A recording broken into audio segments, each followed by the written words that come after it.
집에서 혼자 셀프로 치석을 제거한다고요? 그렇게만 될 수 있다면 정말 얼마나 좋을까요? 하지만 그렇게 하는 과정에서 내 치아는 오히려 망가질 수 있습니다. 요즘 셀프 스케일링을 많이들 하시더라고요. 그래서 저도 이제 인터넷으로 이 셀프 스케일링 사서 한번 혼자 해보려는데 해도 괜찮을까요? 그러니까 실제로 치과에서 사용하는 그 스케일러 기구를 한다는 거죠. 그거를 해서 정말 효과가 좋고 안전함이 입증이 됐으면 치과에서 굳이 청소 안 하고 집에서 모두가 그거를 다 쓰고 그게 많이 대중화가 됐을 겁니다. 근데 그렇지는 않기 때문에 오히려 제가 생각할 때는 그걸 사용하는 과정에서 조금 치아에 좀 손상이 가거나 혹은 잇몸에 상처가 나거나 하는 부작용이 좀 있을 것 같아요. 그래서 셀프 스케일러에 대해서 제가 나름대로 좀 찾아본 부분들이랑 같이 해서 오늘 여러분들한테 설명을 좀 드리도록 하겠습니다. 원장님, 근본적인 질문을 하자면 결국 이 치과 스케일링이 뭐길래 이거를 사람들이 셀프로 따라할 수 있는지 그게 좀 궁금하거든요. 보통 그 스케일링을 그냥 무언가를 긁어내는 것이라고 생각을 하시는 분들이 많은데요. 스케일링은 단순히 긁어내는 것이 아니고 치아 수명을 좌우할 수도 있는 굉장히 정밀한 시술입니다. 네, 그래서 스케일링은 이제 초음파 미세 진동을 일으키는 기구를 가지고 입안에 물을 뿌리면서 치아랑 그 주변 혹은 치아와 잇몸 사이 안쪽에 있는 치석을 이렇게 제거를 하는 그런 청소하는 기구인데요. 혼자서 만약 이거를 한다고 했을 때 가장 우려가 되는 문제 중에 하나는 한 곳에 그 기구가 오래 머물게 되면 오히려 치아가 조금씩 패여나가거나 좀 손상을 일으킬 수 있다는 게 첫 번째고요. 그 다음에 두 번째는 앞니는 어떻게든 우리가 거울을 보고 이렇게 청소를 할 수 있다고 해도 어금니 부위는 직접 시야가 좋은 상태로 진행을 할 수가 없잖아요. 그냥 보지 않고 감으로 이렇게 쑤신다는 건데 치과에서 진행을 하면은 저희가 거울이나 라이트를 다 비춘 상태에서 보이는 시야에서 진행을 하기 때문에 사실 결과의 차이가 굉장히 클 거라고 생각이 돼요. 그리고 치아와 잇몸 사이 부분을 정확하게 겨냥을 해서 청소를 하기가 현실적으로 좀 힘들 것 같아서 만약 그렇게 잘못하는 과정에서 잇몸에도 상처가 발생할 수 있고 치아에도 상처가 발생하거나 혹은 치석이 제대로 제거가 되기는 좀 현실적으로 힘들지 않을까라고 생각이 됩니다. 원장님, 제가 어제 이제 이 인터넷에서 잇몸 스케일링 찾아보니까 혹했던 멘트가 하나 있는데 잇몸 속까지 깨끗하게 라는 광고가 있더라고요. 실제로 이걸로 잇몸 속까지 깨끗하게 할 수 있을까요? 네, 일단은 치석이 치아 밖에 있는 치석과 잇몸 안에 있는 치석 두 가지로 나뉘는데 PD님 혹시 잇몸 안에 있는 치석이 그대로 방치가 되면 치아를 나중에는 발치할 수도 있다는 거를 알고 계세요? 아니요.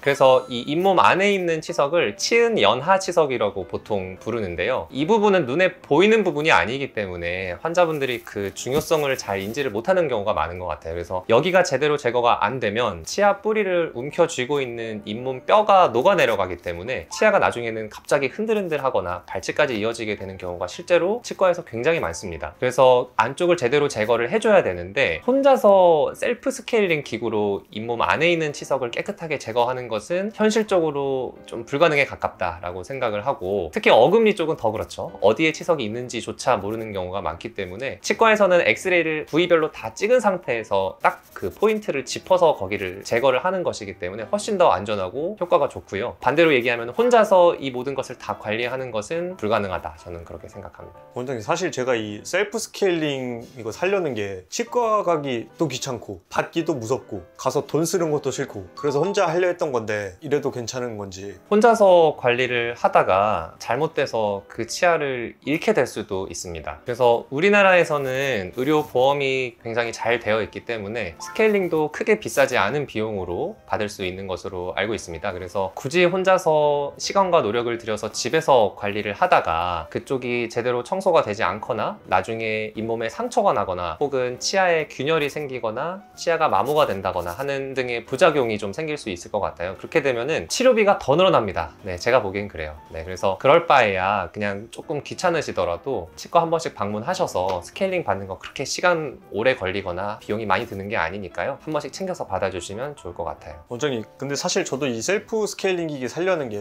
치아에 관심이 많으니까 살려는 건데 저처럼 이걸 안 사고 이 지경까지 안 가게 만들 수 있는 어떤 관리법들이 좀 없을까요? 고가의 셀프 스케일러 기구를 사시는 것보다도 가장 기초가 되는 관리 방법들을 확실하게 해주시는 것이 100배, 1000배 더 좋습니다. 네, 그래서 기본적으로는 양치질을 꼼꼼하게 잘 해주시는 게 가장 중요하고요. 그 다음에 치아 사이사이에 음식물이 고이지 않도록 치실이나 치간 칫솔을 사용하시는 것도 굉장히 중요합니다. 그리고 경우에 따라서는 이 입안의 가글 용액 같은 걸 사용을 해서 입안 세균을 효과적으로 줄여주는 것 또한 굉장히 중요하고요. 마지막으로 그렇게 모든 과정을 다 열심히 한다고 해도 잇몸 속에 있는 치석이 생기는 것을 100% 막을 수는 없어요. 그렇기 때문에 정기적으로 치과에서 스케일링 받는 것을 추가로 해주시는 게 제가 생각하는 가장 좋은 구강관리법이 되겠습니다. 네, 그래서 오늘 셀프 스케일링 기구에 대한 이야기를 좀 해봤는데요. 이제 이런 것에 사람들이 많이 관심이 있어 한다는 것 자체가 내 치아 건강에 예전보다 더 많은 관심을 가지시는 것 같아서 한편으로는 굉장히 뿌듯하기도 합니다. 하지만